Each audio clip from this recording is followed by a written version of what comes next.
It's so great to see you back. And this week I thought about a really practical tip and trick. What to do when you feel you're stuck in a life dilemma.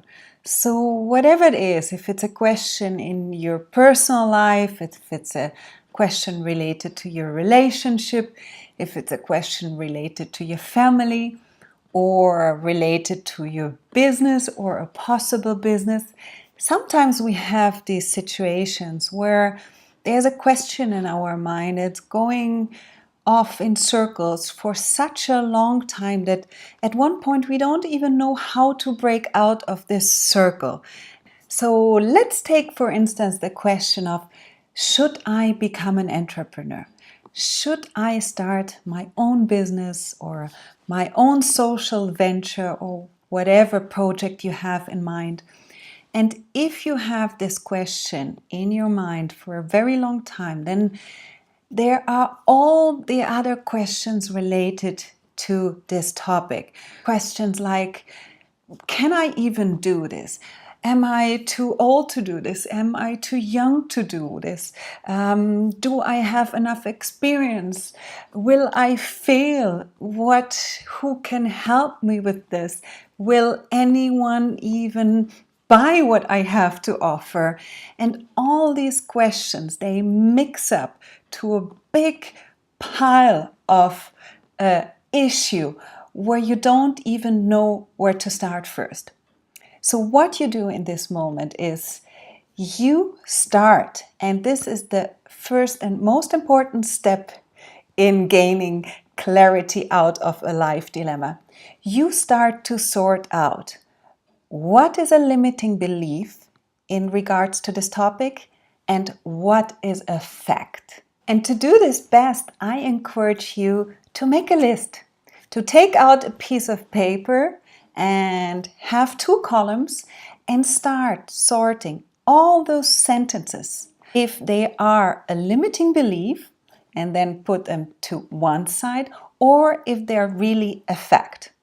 So if we take our example for, should I become an entrepreneur? Should I start my own venture? Then this phrase of, oh, I will fail for sure, or I don't have the experience. This is a limiting belief because you don't know for sure if you haven't tried it. But everything that is, for instance, related to how should I finance it and how much do I need? These are facts. These are real life issues that you need to tackle in a different way that you need to tackle your limiting beliefs.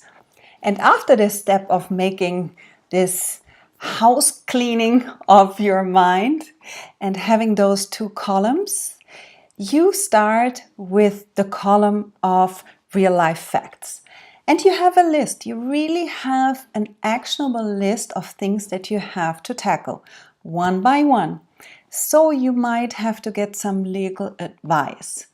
And you might have to inform yourself about ways of finding financing. And you have really a concrete to-do list, how to tackle this issue step by step and how to get at least answers. And the second thing afterwards is to address your limiting beliefs. So to have a look at your list of limiting beliefs, and in order to reframe, in order to turn them around and make them work for you, I encourage you to look for real-life examples of other people or situations which prove your limiting beliefs wrong. So maybe your belief is, oh, I'm too old to start this business now, or it's not the right moment to start a business venture because I have a small baby or whatever it is. Then look for example. Look for women who did it, who managed to have their small children and build up a successful business or a social venture on the side. Or look for examples where people at the age of 70 started with a new business venture. So using this little trick and tip, I can promise you very fast you will manage to sort out this life topic or life dilemma and to create a certain order for yourself and to see how to tackle this issue, in what order, and what needs to be tackled in real life and what needs to be tackled in your mind. So with this, I'm going to leave you for this week. I'm already looking forward to connect again next week for some more life designing tips and tricks and tools and for some inspiration. Till then, have an amazing week.